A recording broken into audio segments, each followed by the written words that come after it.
je suis plutôt partie sur son style dans la saison 3. On a déjà un fan du PSG avec Sokka, ça suffit comme ça.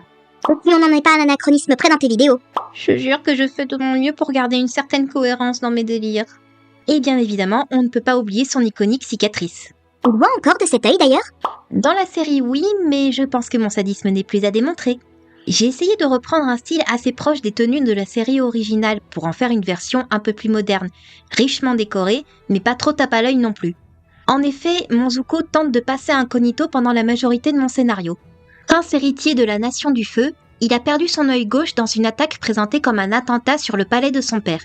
Il sert donc de martyr pour son pays. Et même s'il croit dur comme fer à ce qu'on lui a enseigné, il a aussi conscience qu'on lui cache quelque chose et décidera donc de mener sa petite enquête en compagnie de son oncle Hiro.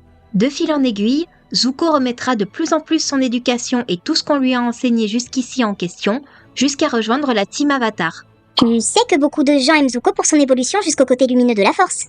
Il vivra toujours cette évolution, juste en un peu moins exagérée et plus consistante. Ok, mais pourquoi il a un briquet? Parce que la famille royale de la Nation du Feu a secrètement perpétué sa maîtrise au fil des générations, et que j'ai toujours trouvé ça déséquilibré que les maîtres du feu puissent créer leur propre feu, alors que les autres maîtres ont besoin d'avoir un peu de leur élément à portée de main. Donc, je règle mon problème comme je peux.